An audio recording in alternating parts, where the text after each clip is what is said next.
Welcome everyone. As we learn Chaklu Yisrael for Parshas Naso, day 6, Be'ezras Hashem Yisbarach. This next learning deserves a special preface. First of all, Chazal tell us that when you do a favor for someone, you should let them know. So I should tell you that on this next portion of Mishnayos, Ohalois, Perek Tes, I spent now 12 hours in preparation of learning with you the 16 Mishnayos in this Perek. I would also like to thank my Rosh HaKol, Daniel Green, who I reviewed it with today. He happens to be learning Ohalois as well recently, so I reviewed it with him for 2 hours this morning as well, to go it over yet with someone else, and we were successful in clarifying certain areas. The learning of Ohalois is one of the most difficult things that we could learn in the entire body of learning that Hashem gave us. We know this because David HaMelech said that the saying of Tillim should be as meritorious as Negam and Ohalois. He didn't say Yavamas and Erevin. He didn't say Bechoros and Krisos. He said Negam and Ohalois. That means that Ohalois is from the hardest parts of learning. And we know, we are taught in Pirkei Avos, L'fum Tzara Agra. According to the distress, according to the hardship, is the reward. So this is a very rewarding learning. I'd also like to add that in the life that we live in the 22nd century of contemporary Yiddishkeit, we don't get a chance to practice Tumah V'Tara. We don't eat kachim. We don't eat trumas and maisvus. So these laws are not in our regular ritualistic observance, and therefore the only way we could fulfill them and get into the lofty gateways in the next world is by learning about it. So by learning about it, we really increase our eternal grasp, because we're now having a chelik in Tumah V'Tara. Also, when David HaMelech was mispalel that the learning of the saying of Tilm should be like Negam V'Ohalois, the Balatanya says that this means that just like when we say Tilm, we really can't directly relate to the Tilm, because it says Kol Hayoim Hi Sichasi. Torah is our expression the whole day. Now that's not true for many of us. So how do we say it? So David HaMelech says it should be like Negam and Ohalois. Just like when we learn Negam, leprosy, and Ohalois, it's not pertinent nowadays, and yet we get credit for it. So he said the saying of Tillim should be pertinent for us, even though the words might not exactly relate directly to our lives. I start with a tefillah to Hashem that my words should be clear and correct, and I'll do the best I can. Finally, we're going to discuss in this parak about a koveres. A koveres is a beehive. It has a din of a keli, at least in the beginning of the Mishnah, when it's intact. It has a bottom and a mouth, and it is a keli, but it's not mekabel tumah. It's not susceptible to contamination, because it holds 40 sa of liquid and 60 sa of dry measure. That's possible because dry measure could be heaped up. And when it's so big, so it's not metaltel mole v'reikon, it can't be moved full because it would break apart. So it's not mekabel tumah. So it has, and this is going to have these variables are going to have ramifications for how it could block tumah. Sometimes it blocks tumah from the inside, and it keeps it in. Sometimes it doesn't block tumah from passing through it to the outside. Sometimes it blocks tumah from coming inside, but it doesn't block tumah from going outside. So there's going to be many different variables over here. And now we will start. Koiveres, a beehive, shehi b'seicha pesach. This beehive is lying horizontally, and its back end is inside the house, and it passes through the doorway, upia lachutz, with its mouth outside the house. So it's lying on its side, with the mouth part facing outside, and the bottom part facing in the house.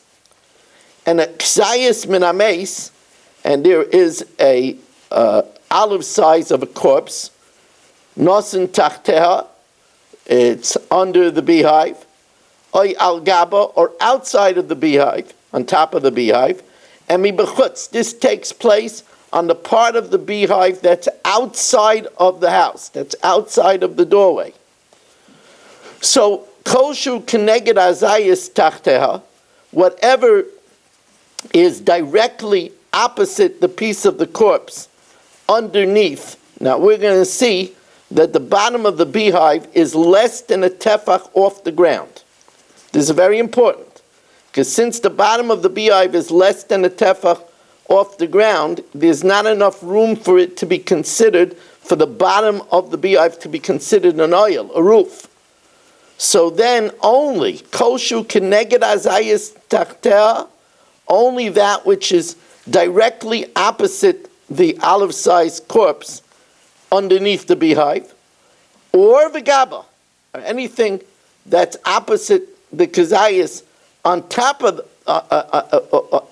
anything that's opposite the kazayas from underneath and is on top of the beehive, and it parallels the kazayas underneath, becomes tameh. So here we have our first very important rule, and that is the beehive does not block the tumah from passing through it to that which is directly on top of the beehive, paralleling the corpse.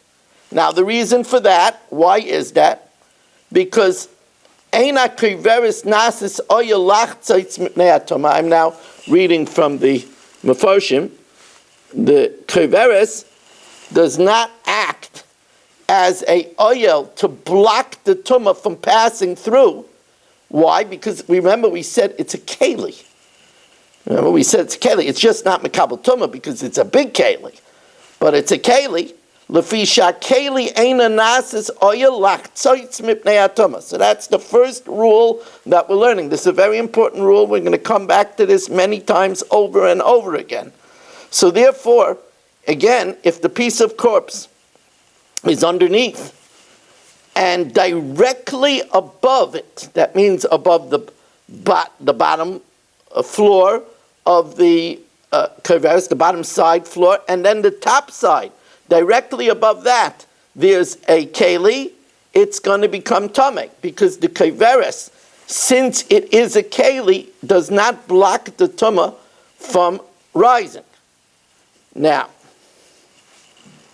the kosher ain't keneged hazayis, but anything that's not paralleling the kazayis, remember, since the keveres is not a tefach off the ground, so the bottom is not an oil, and therefore it doesn't allow the piece of corpse, the tumah, to move laterally underneath because it's not an oil.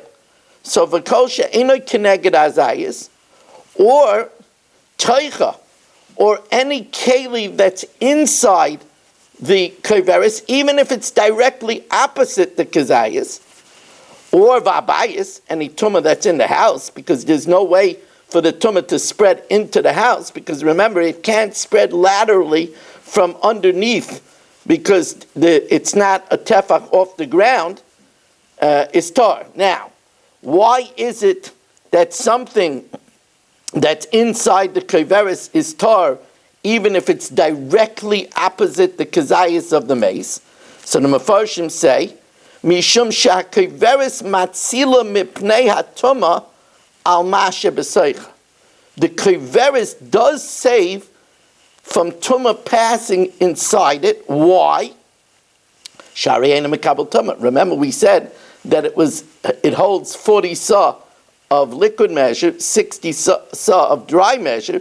Therefore, it's not mekabel tuma, and anything that's not mekabel tuma, even though it's a keli, and it doesn't stop the tuma from going through it to the outside, blocks the tuma from entering inside it, and therefore that which is inside it is going to be tahar.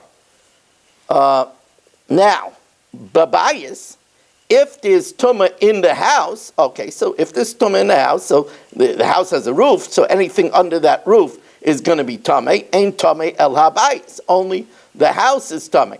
The fact that the keli is inside the house, if it has something, if the keveres has something inside, that which is inside is not going to be tamei, because remember we said the keveres, since it's not mekabel tuma, blocks tuma from coming inside it. B'saicha, now this is interesting. B'saicha, if tuma is inside the keveres, then hakol tamei, because remember we said that the keveres doesn't block tuma from going out, because the keveres is not a keli, is not an oil to be chaytzis b'fnei atoma. So therefore, if there is tuma inside the keveres, if the piece of corpse is inside the keveres, so it passes down to the bottom, it passes to the top, and it passes inside the house, and then it's under the oil of the house, and everything becomes tamei. Now, Mishnah Beis changes the variable.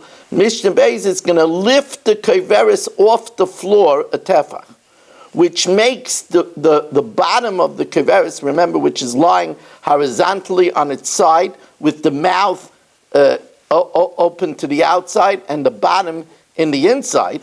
If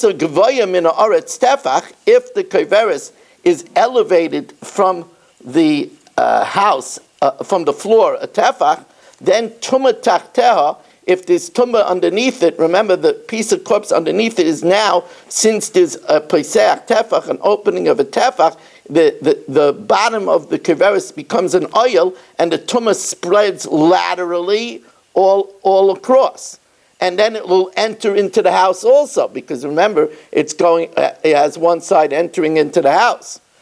Oy babayis, or if there's tumah in the house, because remember we said if the tumah in the house and the half of the keveres is inside the house, so the tumah from the house, which permeates the whole house, will seep underneath the half, and since it's a peseach tefach, there's an area of a tefach, it'll extend under the entire bottom of the keveres, and then as we said, since it's a keli, right? So it's not chaytzitz b'fnei atoma. It doesn't block since it's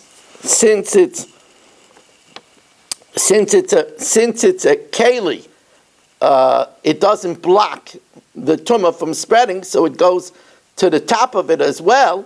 So hoysa gvoyim in haaretz tefach, tumah tachtev, tumah underneath it, oy babayis, or in the house, oy al gaba, or on top of it. Hakol tamei, everything is tamei except for inside, because remember the tumah can't get inside, because since it's something that's not mekabel tumah, it protects the tumah from entering inside it. So everything is tamei elatoicha, bisaycha. But if the tumah is inside, so once the tumah is inside, so then the tumah permeates the entire inside, and because it's a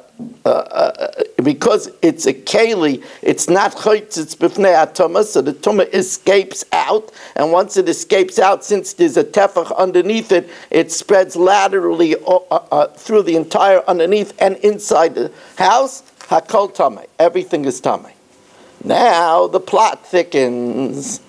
Remember, we were learning over here, very important, that this koveres is a keli.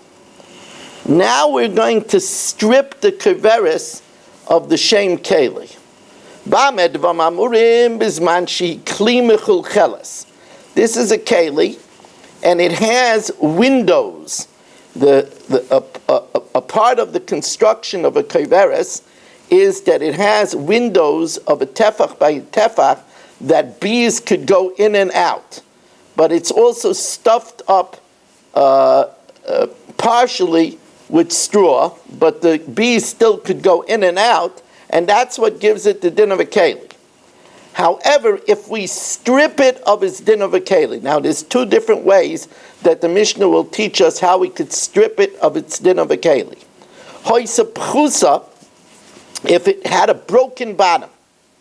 So once it has a broken bottom, it's not a keli anymore, even though it's partially plugged with straw, but it loses its status of a keli because it's broken on the bottom.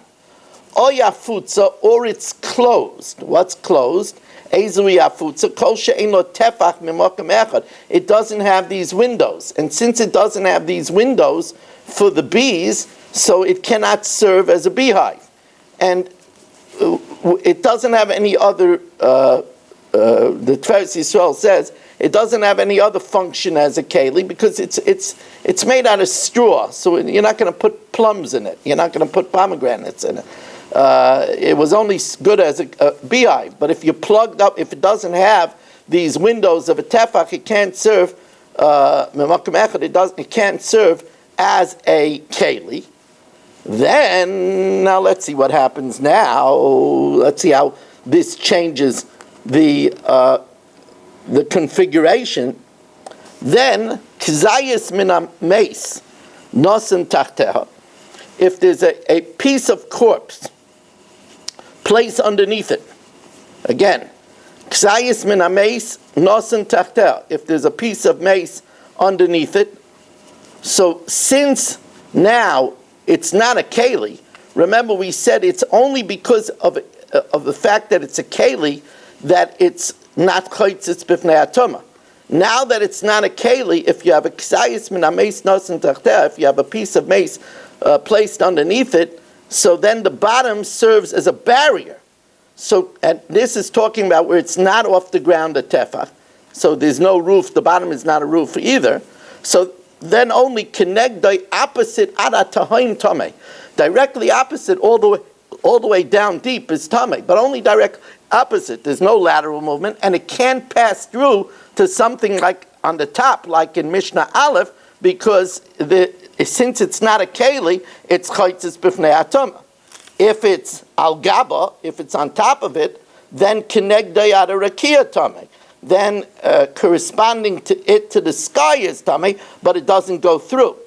Babayis, if the tumah is in the house, it spreads in the whole house, but it can't get into the keli, then ain't tameh el abayis. B'seicha, if there's tumah inside it, it can't get out. Ain't tamei el teichlet. Only inside of it is tamei. Now the configuration changes if it's off the ground a tefach. Then that changes the matters. So now the tumah could move laterally underneath, because if you have a space of a tefach underneath the beehive, so then you have an oil between it and the beehive, and then the tumah spreads laterally, and it's going to spread into the house. So if it's lifted off the ground, the tefach, then tumah tachtel, if there's tumah underneath it, oy babayis, so then tachtel, underneath the whole area, because the tumah spreads laterally, and a part of it is in the house, v'habayis, and the whole house is tameh. Toicha, but inside it, v'gaba, and on top of it is tar, on top of it on the outside. B'seicha, if the tumah is inside it, ain't tameh el teicha, because it can't get out. Al gaba, if on the outside of the house there's tumah on top of it, then connect the other rakia tameh from it until the rakia is tameh, but not underneath it, because it can't get into the keli, because again, remember, the keli is not a keli, because either it's broken in the bottom, or because its windows are closed, so it can't function as a beehive. Now, we're going to change the whole configuration now. Until now, we were learning where the mouth is facing outside. What about if it's the reverse? It's the kaveris is lying on the side, but its bottom is on the outside, and its mouth is facing inside the house.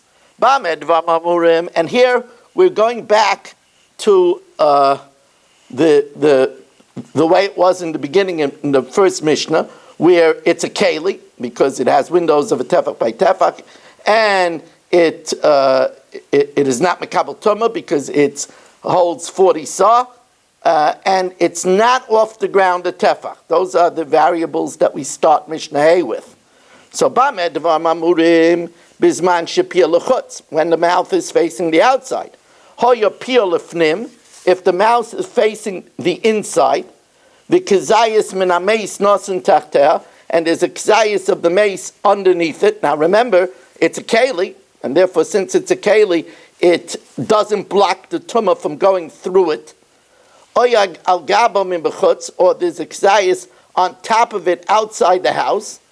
Kolshu keneged azayis, anything opposite the olive piece of mace, tachteh, directly underneath it, not laterally because it's not off the ground, the tefach, v'gaba, and also on top of it, we're not going to be goris over here, toicha, or directly on top of it, tameh. But what's inside it is protected from tumah because remember we said it blocks from tumah to be going inside because of the fact that it's not mekabel tumah. The kol she'ena keneged azayis, whatever is not opposite the zayis, toicha, or what's inside, because as we said, since it's not mekabel tumah, it blocks tumah from entering to the inside. V'abayis, and anything that's in the house is tar, because no way to get into the house, because since it's not off the ground, the tefach, it doesn't spread laterally. B'soicha oy babayis, but if the tumah is inside the keveres, now remember, the mouth is facing the inside of the house.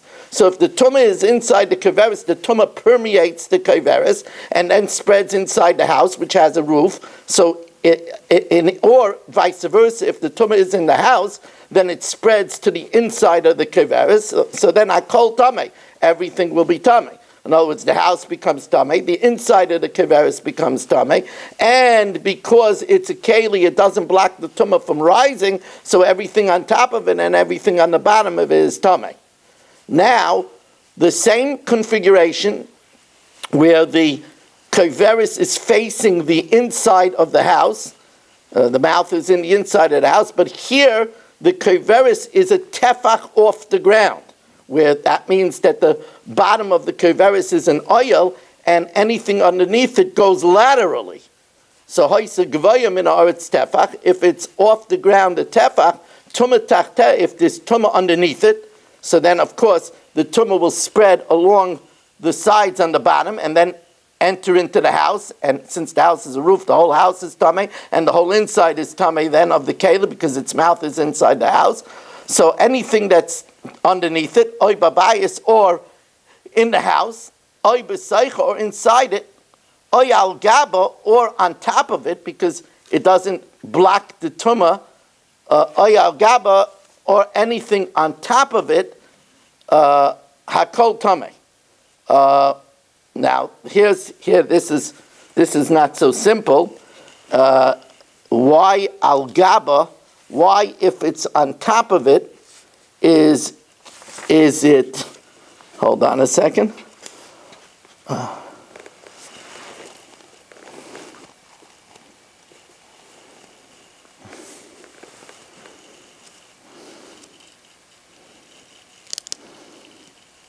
Right. Or anything that's on top of it, everything will become tummy. Why? Because even if it's on top of it, the tumah passes through it, because since it's a keli, it's not chaytzis b'fnei hatumah, so it goes to underneath it, and then from underneath it, it spreads laterally into the house, and then it goes inside it, and then everything becomes tummy. Now, we change the configuration now in Mishnah Zayin, again, to make it not a keli. See? Bamed v'amamurim bizman shi kli mechulcheles. That's only when it's a keli that has the windows of a tefach by a tefach, so the bees could come in and out, and therefore it's a keli. But hoisa pchusa upkuka bekash, if it was open on the bottom, so that it breaks it from the shem keli, even if it's stuffed up with straw, or it's sealed, meaning that the windows of a tefach by a tefach is sealed, so it ceases to function anymore as a beehive. So now it's not a keli. If it's not a keli, so kazayis min hameis nasan tachtea. If you have a kazayis min hameis underneath it, so again, here it's where it's not off the ground a tefach. So if it's not off the ground a tefach, since it's not a keli, it blocks the tumah from entering inside. Because remember, we said the only reason why the tumah could pass from the bottom to on top of it is only because a keli can't be chaytzis b'fnei hatumah. But now it ceases to be a keli, so then the bottom blocks it from rising. So then only kenegdai adatayim tamei, opposite until the very deepest tamei, but not laterally underneath, because it's not a pesach tefach. There's not an area of a tefach that the bottom should be an oil. Al gaba, if it's on top, then kenegdai arakia tamei, opposite it all the way till the sky is tamei. B'soicha oy babayis, if it's inside it or in the house. So inside it or in the house, where we said its mouth is open to the house, so then that just means that the tumah spreads inside the house, and it spreads and it's on it, but it doesn't extend. It doesn't extend.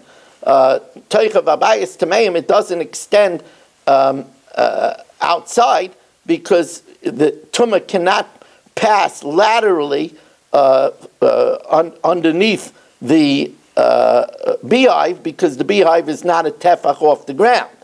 Oh, but that changes in the next Mishnah. Hoisa gevaya min haaretz tefach. If it's higher than the ground, the tefach, so now the tumah moves laterally underneath. So then tumah tachtel, if there's tumah underneath it, oy babayis, or in the house, oy baseicha, or inside it, hakol tamei. Now, this is tricky. You do have lateral movement, but remember, it's not a keli now. So since it's not a keli, it's chaytzis the tumah from rising. So therefore, hoisa gevayim and aretz tefach, if it's higher than the ground, the tefach, and you have tumah underneath the beehive, tumah tachteh, if you have tumah underneath it, so that tumah will spread laterally into the house, and then be matami the whole house. And then, since the mouth is open in the house, it'll permeate the inside too. But there's no way to get it to the top of the beehive outside of the house, because it won't pass from inside the beehive to the top of the beehive. So again, hoisa gevayim in aretz tefach, if it's higher than the ground, the tefach, tumah tachteh, if there's tumah underneath, oy babayis, or in the house, oy b'seicha, or inside her, hakol tamei, ela gaba, except for what's outside the house. The outside of the beehive, the top of the beehive outside of the house, there's no way to pass to it. On the other hand, al gaba, if the tumah is on top of it outside the house, so there's no way to get inside it, because remember, it's not a keli, so it's chaytz b'fnei tumah. So since it doesn't get inside it, it doesn't get to underneath it, and it doesn't get into the house. The only thing that's tummy, only kenegdad or akir tummy, only opposite it to the sky is going to be tummy.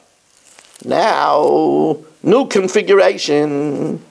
What we have over here now is that the tumah fills the koveres, the beehive, fills the entire house. The beehive is standing on its bottom, and it reaches all the way, its mouth is within a tefach of the beams of the house. So, memala es kol habayis, if the beehive fills the whole height of the house, ve'ein beino lebein ha'koros pesach tefach, there isn't room between the opening of the keveres and the beams of the house, a tefach. So that means that the beams of the house, so to speak, seals the kaiveres. Tuma b'seicha, if there's tuma inside it, habayis tamei, the house is tamei. Now, the reason for this is because you have to take that piece of corpse outside of the house. And since the piece of corpse is coming outside of the house, it's considered that since that's the way to exit, it's considered as if it passes through the house. And therefore, even though its opening is within a tefach of the beams of the house, and you might think it's sealed and the tumah doesn't escape, but since derech ha-tumah lotzes, the derech of the tumah to leave is through the door, so then habayis tamei. However, because its mouth is within a tefach of the beams of the house, tumah b'bayis, if there's tumah in the house, mashe b'seicha tar, what's inside, if there's a keli inside the beehive, that becomes tar.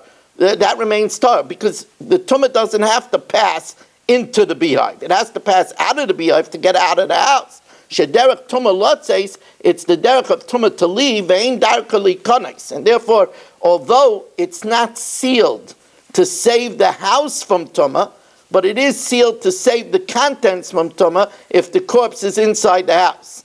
Now this is true beinay medes, whether the beehive is standing on its bottom with its mouth to the top, bein mutal tzida, or if it's on its side with its mouth against the wall, bein achas, whether it's one beehive, bein shtoyim, or two beehives piled up one on top of the other, and the top one is within a tefach of the ceiling. So we say if tumah is inside, it spreads through the house because that's the way it's going to get out.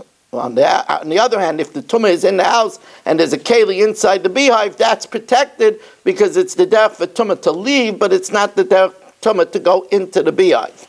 Now, next case, Mishnah Yud is yet another configuration.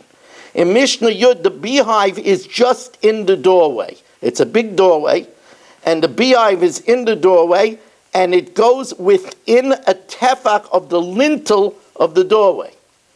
So here, the house is saved from tumah, because since it's sealed by the lintel, and you can't say that the tumah has to go into the house. The tumah is going to go outside. So, if the kaiveres is standing within the doorway of the house, and you don't have between it and the lintel a tefach, tumah b'seicha, if there's tumah inside it, habayis tar, because you can't say that the tumah is going to go into the house. The tumah is going to go out of the house. So habayis tar. Tumah b'bayis, if there's tumah in the house, now the tumah has to leave through the kaiveres. Mashe b'seicha tamei. What's inside the kaiveres is tamei. Why? Shederech ha-tumah lotzes, because the tumah has to get out of the house. Ve'ein darka likones, but it's not the derech for the tumah to go inside the house. So in the case where the tumah was inside the kaiveres, that was inside the doorway, we say that the house is tar, because the tumah is not going to leave to go inside. It's going to leave to go outside. Now, here we again change the whole configuration, and we're going to start again like we had in Mishnah Aleph, except that here the kaiveres is lying on its side. It's lying horizontally outside. It's not in a house at all. It has one, the mouth is open, it has a bottom, and it's lying on the floor. And over here, remember, it is a keli, but it's not mekabel tumah, the same configuration, the same variables. It's a keli, it's a beehive. In the beginning, it has the windows of a tefach by tefach, right? So it's a beehive, it's a functioning beehive. It holds 40 sa, so it's not mekabel tumah, and it's not off the ground a tefach. So let's see how this works. If it's lying on its side, under the open air, the kzayis min hameis nosun tachtel, and there's a kazayis min hameis underneath it, but remember there isn't a tefach off the ground, so it can't move laterally, oy al gaba, or on top of it. Now remember, it doesn't block the tumah from spreading out, and it could pass from underneath to on top, because since it's a keli, it's not choitzes b'fnei hatumah. Kolshu keneged hazayis, whatever is opposite that olive piece of mace, tachtea, underneath it, vigaba, and on top of it, tamei. The kol she'ena keneged hazayis, whatever is not opposite it, because since it can't move laterally, because it's not off the ground, a tefach, or toicha, or whatever is inside it is protected. Remember, because we said that what's inside it is protected from tumah on the outside, because since it's not mekabel tumah, it's chaytz, it's from tumah going inside it, it's tar. B'seicha, if the tumah is inside it, if the tumah is inside it, so then it permeates the whole inside, and then because it's a keli, it passes through on the top and on the bottom, so I call tameh, everything is tameh. Now, what happens? Now we change the configuration a bit by saying that the beehive, which is outside under the open air, lying on its side, is over the ground, the tefach. So, haisa gevaya min haaretz tefach. If it's elevated from the ground, the tefach, then tumah tachteh, then tumah that's underneath it, oy al gaba, or on top of it, hakol tameh. What's the reason? Because we say that the tumah that's underneath it, it spreads laterally to everything underneath it, because it's a roof, because there's a room of a tefach. If it's on top, then it spreads through it to go to the bottom, because since it's a keli, it's not choitzes the tumah from passing through, and then it spreads throughout the entire bottom, which then comes up and spreads to the entire top, but not the inside. Hakol tameh ela teicha. The inside doesn't become tummy, because since it's not mekabel tumah, because it's 40 sah, since it's not mekabel tumah, it blocks the tumah from going inside. B'seicha, if the tumah is inside, then the tumah permeates the whole thing and passes through the bottom, where it goes laterally across and then raises to the above. Hakol tummy, everything is tummy. Now again we change the configuration. What happens if it's not a keli?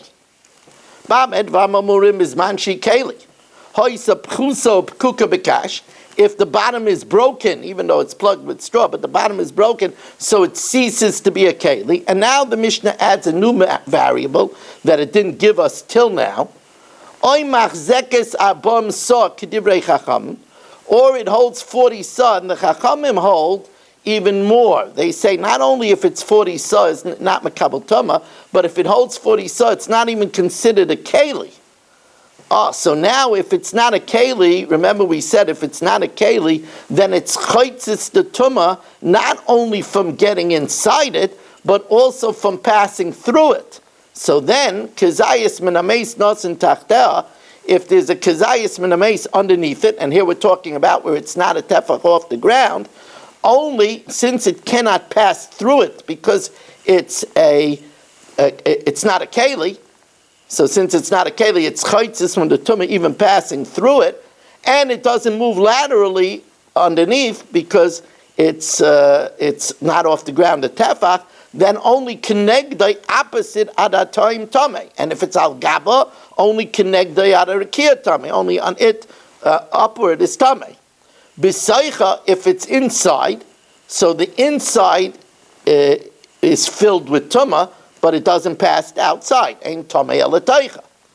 But now let's change the configuration. If it's off the ground, the tefach, hoisa gvaya min haaretz tefach, then that just means that the entire area underneath it, the tumah will spread. Tumah tachtea tameh. Everything underneath it is tameh. B'seicha, if it's inside it, teicha tameh. Al gaba, well, there it's only directly on top of it. Kenegdad or kir tameh, only opposite until the sky is tameh. Now, new case. Wow, it's already 39 minutes, and we're only doing the Mishnayos, but this is to be expected. This is from the hardest learning in all of Shas. So Eilam could really pat themselves on the back and say we're really doing something that it's worth being born for. Haisa yosheves al shuleha. If, let's say, it's not lying on its side, it's sitting on its bottom, with the mouth facing upward. So haisa yosheves al shuleha. Vihi keli. And it has a din of a utensil. This means that now we're talking back to where it has the windows and it doesn't have a broken bottom, right? So it's again a functioning keli. Tuma tachtel, if there's tuma underneath it, or beseicha, or inside it, or al gaba, or on top of the opening. It's somehow perched with a string on top of the opening. So tuma boikas va'oila, the tuma penetrates and goes up, and boikas v'yoredes, and penetrates and goes down. But again, it only spreads straight down. It doesn't pass through the bottom of the kaiveres because of the fact that it doesn't have pesach tefach underneath. However, if it was elevated from the ground a tefach, so that underneath it is an oil, or it's an oil because the top is covered, it's not an open mouth, or kfuya alpia, or it's turned upside down, then tuma tachta, if there's a tuma underneath it, or beseicha, or inside it, or al gaba, or on top of it, hakol tameh. Everything is tameh. Why? This is simple. Because, let's say, for example, if it's covered. So if it's covered, the tumah passes through the from the bottom, permeates the whole thing, and because it's covered, and then it passes through it because since it's a keli, it's not chaytzis the tumah from passing through it. The same thing is true if the tumah is inside it, and if the tumah is on top of it, since it's a keli, it doesn't block it from going down, so therefore hakol tameh. But that's only because it's a keli. When do we say this? Bizman shi keli, when it's a keli. If it's not a keli because the bottom is broken, or it holds 40 sa, which according to the Chachamim is not just that it's not Mekabel Tumah, but it ceases to be a keli. And we could add also the other case over here, which for some reason it doesn't tell us, and that's the case of Afutza, where the windows are stuffed up. So then Tumah Tachteha B'Seicha or Al Gaba, if there's Tumah underneath it, or inside it, or on top of it, so here we have a machloikis. One man the Yamar says that Tumah B'Kas V'Oila and B'Kas V'Yoredes. The Tumah penetrates upward and penetrates below. Now this is a very difficult opinion. We'll understand from the rules that we've been learning the opinion of Rabbi Eliezer and Rabbi Shimon. And that is Rabbi Eliezer and Rabbi Shimon Aimrim, Ein Tumah Oilala, Aflo Yoredes Mimena. The Tumah won't rise through because since it's a keli, since it's not a keli, it blocks Tumah from passing through. So then Tumah doesn't go through it, nor does it go down from the top. If it's elevated from the ground, the tefach, even though it doesn't penetrate through it because it's not a keli, tumah tachtea, if there's a tumah underneath it, tachtea tameh, the whole area underneath it is tameh. B'seicha al gaba, if it's inside it or on top of it, right? So kineg dayad rakir tameh, through it until the sky is tameh, but it doesn't penetrate underneath because, as we said, a keli doesn't penetrate underneath, and the opinion of the Tanakama is very difficult to understand. Now, Mishnah Tezvav tells us an entirely different case. Here we have a crypt. This means that they dug into a mountain a grave, and they put the body inside the rock, of the mountain, and they covered it with a cover. So Aron Shehi Rechava Milmatan, where the rock widens out below. Vitsara Milmalan, and it's narrow on top. V'ameis B'seicha, and the mace is inside it. Since this rock is natural rock, and it goes away, and it's not under the cover, so Hanageya Ba Milmatan, if you touch the rock on either side, we don't say that that's part of the burial crypt, and it's an avatama. No. We say that that rock is not part of the burial crypt, and it's tar. Umilmalon, but that which is above, if it's rock that's directly under the cover of the grave, then tame.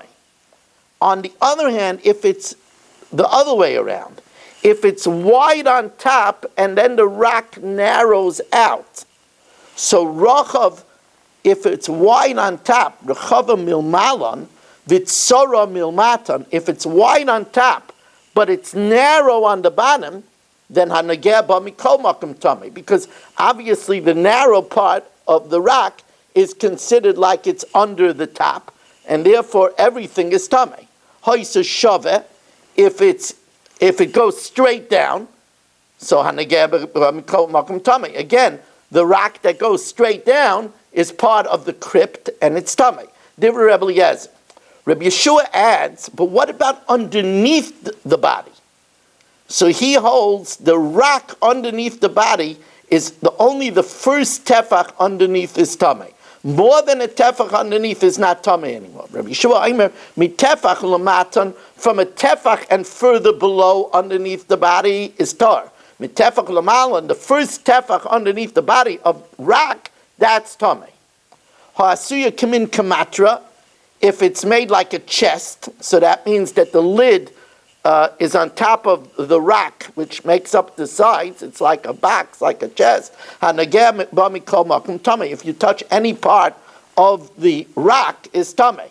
Kemin gluskais. Now this is where it's an oval shape, and the cover goes and it fits in like a slot into the rock, which continues to go and bulge out further.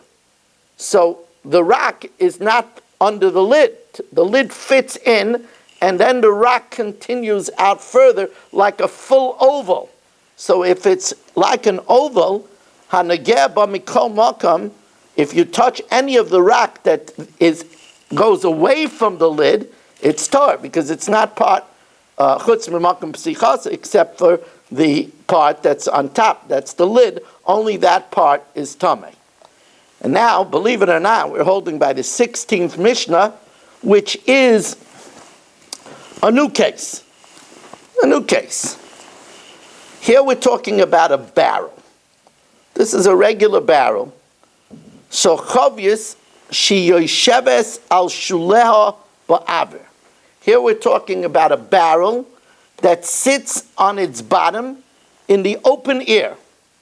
V'kezayis min meis nosen tachter. Remember, this barrel is not off the ground, the tefach. It's kezayis min meis nosen tachter is placed underneath it, oy b'seicha, or inside it, keneged kukarasa, opposite the base of the barrel. Tuma bakas va'oila bakas v'yoredes. The tuma extends upward and downward. Again, it goes through, because since it's a keli, it does not block tuma from passing through it. The achavyus tameya, and the barrel, meaning it's not talking about the barrel itself, because we're talking about a barrel itself that cannot be makabel tuma. So it doesn't mean the barrel itself is tamei, but it means that which is inside the chavyus, opposite the tuma, is tamei. Now, tachas dofna mi bechutz. If, remember, this is a barrel that goes, it's a rounded barrel, and you have something that's underneath the right word is it's a rounded barrel. So as it rounds up, you have a piece of tumah, a piece of corpse on the outside, under the bottom where it rounds up. So haisa, if it was the tumah was tachas dofna b'bechutz, it was underneath the wall on the outside. Remember that since it's a keli, it doesn't block tumah from rising. So tumah b'kas v'oila, the tumah again penetrates up and it penetrates down. V'achovyis tahira, and that which is inside the barrel in the middle is tar.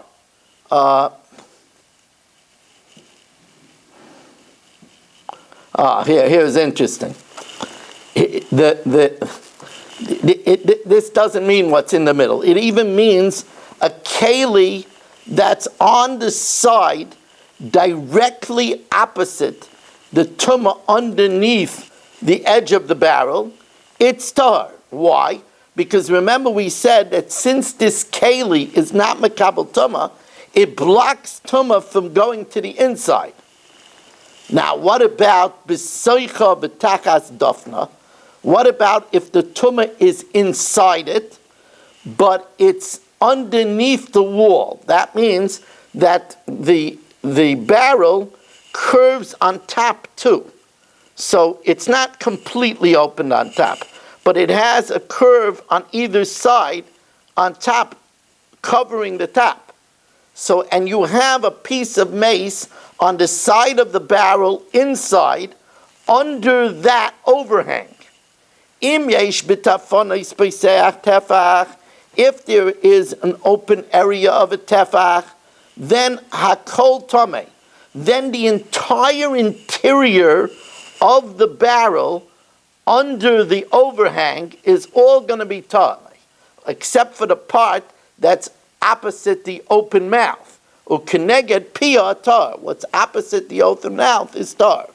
V'imlav, but if the overhang is not a peiseach tefach, then tumah b'kas v'oila b'kas v'yeredis. The tumah penetrates up and the tumah penetrates down.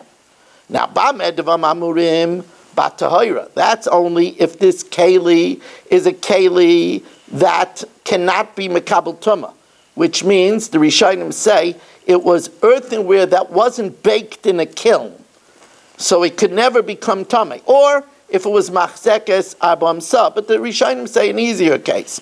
This keli can never become tameh because it wasn't baked in the furnace, it wasn't baked in the kiln, so it doesn't have a din of a keli that could be mekabel tameh. Avalim hoisa tameya, if it was able to be mekabel tameh, or if it was lifted off the ground a tefach, or if the opening was covered, or it was turned upside down, then tumah then tumah underneath it, inside it, or on top of it, hakol tameh, the whole area is permeated with tumah, and everything becomes tameh. Now, this was a very quick learning of this, one of the hardest prakim in Shas, and all I could say is it gives us an entry, like Rapam said, that once we learn it once in this world, then we will be able to enter the shar that studies this in Gan Eden forever and ever. Now the Gemara continues from Masechtas Nida, Tan Rabbanan, Namapeles Chaticha, if a woman miscarries a slice of meat. So Simchas Aimer Mishum Rameir, Simchas says the name Rameir, V'chein Oyer Reb Shimon ben Menashe Aimer Kedvarav, Kaira. We should tear it open. Im yesh dam b'seicha, if there's blood inside it, Tmeya. She's has Tumas Nida. V'im lav, but if not, Tahira. So the Gemara says, Simchas is like the Rabbanan, V'adifam Rabbanan. K'Rabbanan, it's like the Rabbanan, the Imrei Efshel Psichas HaKever B'loi Dam. They hold like the Rabbanan that it's possible for the womb to open without bleeding. Because otherwise you would say once she's mapul a chaticha, so that means the womb opens, and if the womb opens, there must be blood. No, Sumchus agrees with the Rabbanan that if the womb opens, that doesn't mean that she's a nida unless you tear it open and find dam. V'adipu the Rabbanan, it's more than the Rabbanan.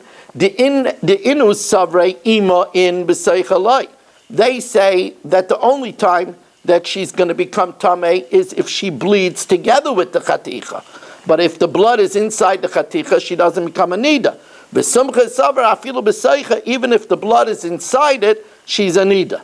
B'tani yidich, we learned in another brayso, amapelas chaticha, if a woman miscarries a slice, Rabbi Acha Amakaira, Rabbi Acha says tear it open.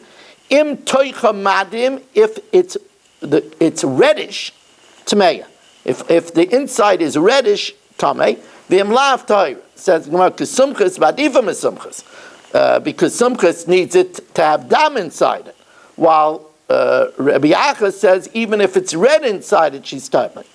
B'tani yidach, we learned in another brayso, hamapelas chaticha, if she miscarries a slice, Rabbi Binyamin Aymer you tear it open. Im yesh ba etzem, if there's a bone inside it, imay tmei leida.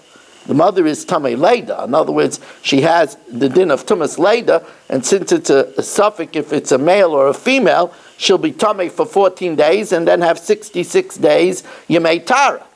Amar Rav Chisda says, and that's only ubachaticha levena. That's only if it's a white slice. When a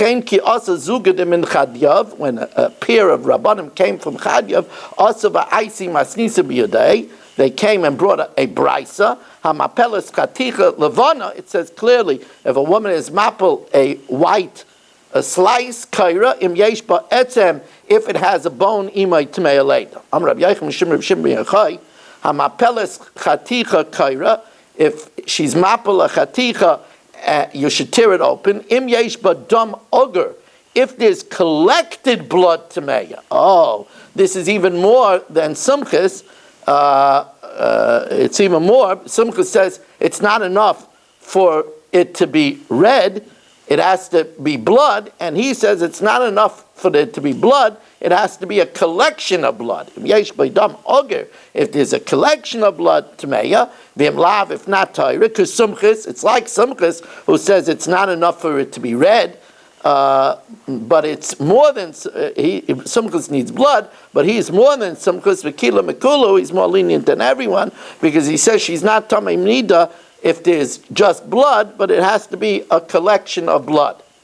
Now the Zohar tells us that above the HaKadosh Baruch Hu has a desire to please the Shechina below. The Shechina is like the Nekeva to the Rebbeinu Shalom's Zohar. So Ti'uftei dahu alma ilah, the great desire of the upper realm, legabe hai aser, is to earth, to the Shechina, kid dechura, like a male, the ti'uftei toder legabe the nukva, that has a desire to please the female. And therefore, if the Shechina will be sad below, HaKadosh Baruch Hu above will do anything to make it happy. And therefore, if a man has a problem, a woman has a problem, lo yaleinu, and cries, that'll make the Shechina sad. And therefore, HaKadosh Baruch Hu, that doesn't want the Shechina to be sad, will remove the problem.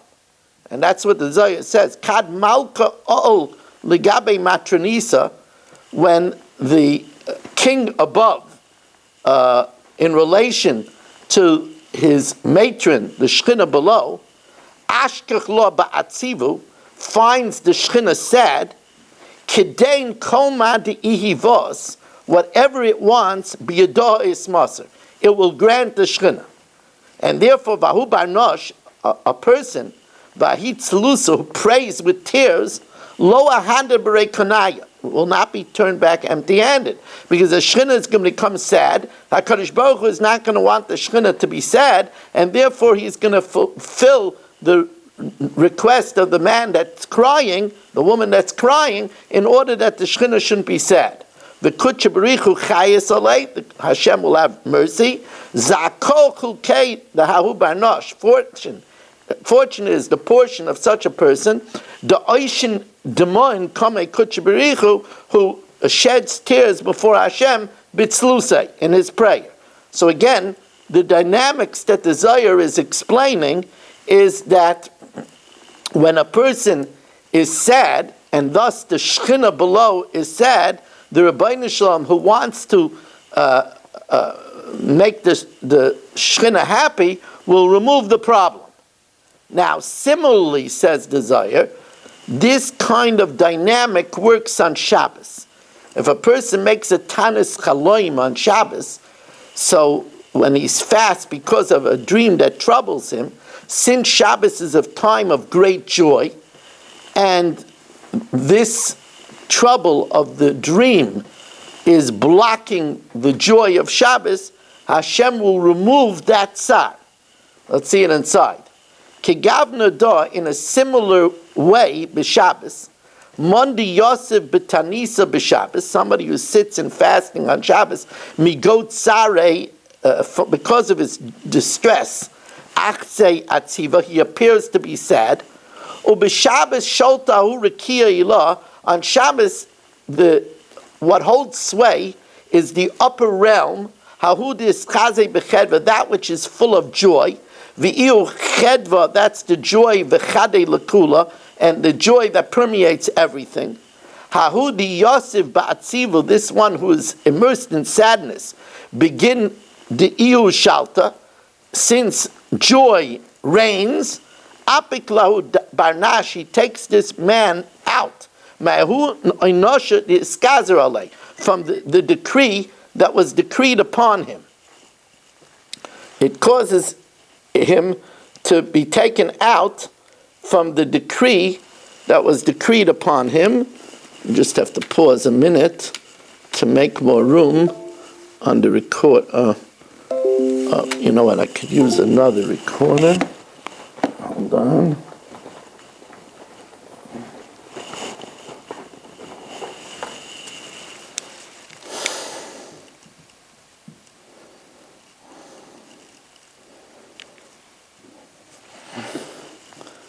This is the continuation of Chokli Yisrael, Parshas Naso, Day 6, Part 2. So therefore, Apikluhu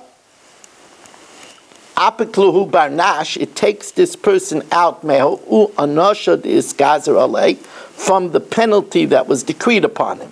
For Idmar, and this has been explained, because we want to avoid the marring of that chedva, of that joy, the kula.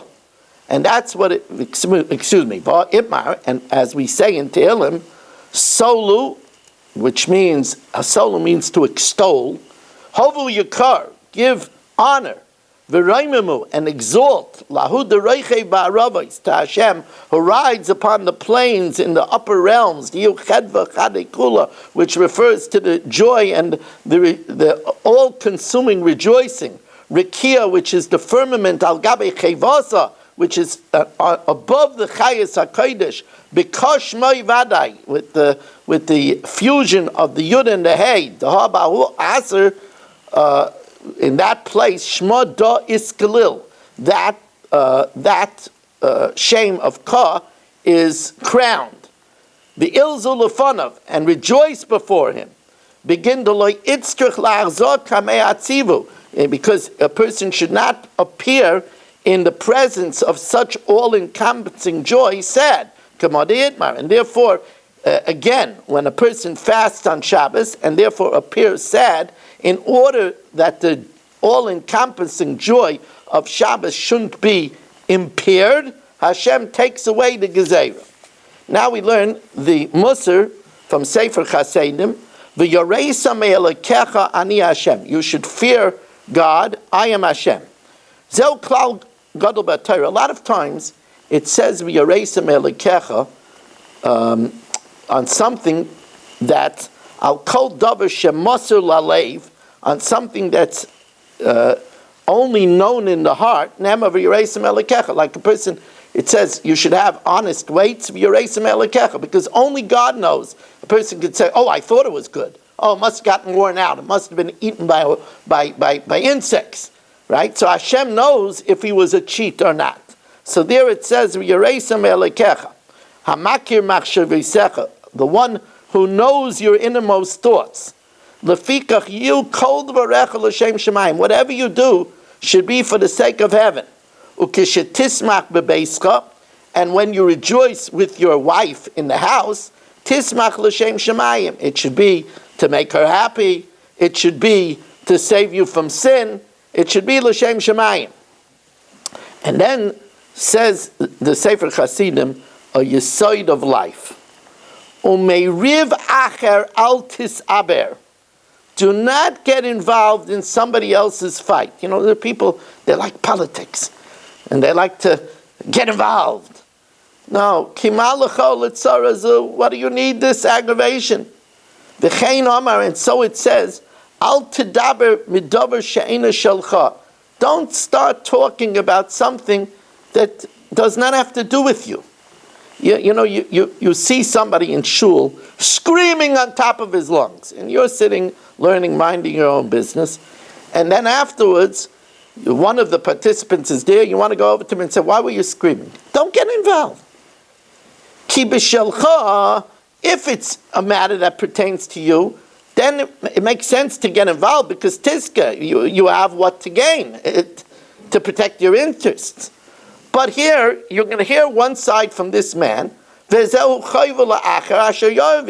is detrimental to the one that he was arguing with. So what are you going over to him and asking him what happened? You don't do something detrimental to one party when he's not even present.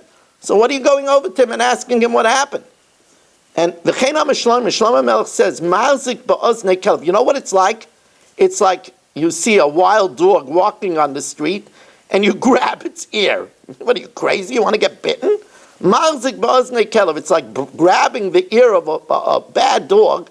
It's like grabbing the ear of a passing dog. To get involved in a fight that's not yours. Stay out of it. Like I tell my children all the time, what we learn out from Adas Kairach is that we're allergic to machlokes. Very allergic to machlokes. Machlokes is chelek mavis. And now we learn at an hour and 14 minutes, we learn the Rambam. If you bake the minimum share of a dried fig, you're chayiv. Whether you bake whether you're baking bread, or you're cooking food, or if you're heating up spices, or you warm up a kettle of water. It's the same Issa Doraisa. What's the minimum water to boil? Enough to wash the smallest limb. And the share of cooking up spices, enough spice that's fit for that which you're using to cook with it. If you put an egg on the side of a kettle, in order for it to become roasted, and it becomes roasted. The reason why we say niskalgala, it spins, is because a hard-boiled egg, a raw egg doesn't spin, but once it's cooked, it spins, then you're chayiv. Shamavashal, because cooking besol the sa'ur, using the derivative of fire, is kamavashal b'ur atzma, is like cooking with the fire itself. If you rinse with hot water a salted aged fish, or kulyas ha'asponin, or Spanish mackerel, which is a fish that's very thin and soft, so by rinsing it with boiling water, that is its preparation. That's chayiv, because scalding it with hot water is this is its completion. And anything similar. If you break, if you break an egg into a hot garment which was heated in the sun, oy bechel, or in sand, ubavak drachim, or the earth of the road. So these were all heated by the sun. Shehem chamim mipnei hashemesh. These were all heated by the sun. Afal pisha nitzlis, even though if the egg is roasted, potter. Shetoldas chama, because the derivative of the sun ain't a ketoldas eish. It's not like a derivative of the fire. However, midrabanan you're not allowed to do it. Aval gozer aleim, they decreed that you shouldn't do it midrabanan, even a derivative of the sun. Mipnei toldas are because of the derivative of fire. If you cook in the hot baths of Tveria, and similar potter, because it's not called the toldas eish. If you cook on the fire something which was already completely cooked, or something that doesn't need to be cooked, then you're potter. We want to thank you all for joining us for this amazing chok, which took an hour and 18 minutes. I recommend you that you should learn it again over the either TorahAnytime.com or on Kol Lashon. Thank you for joining us, and have a wonderful day.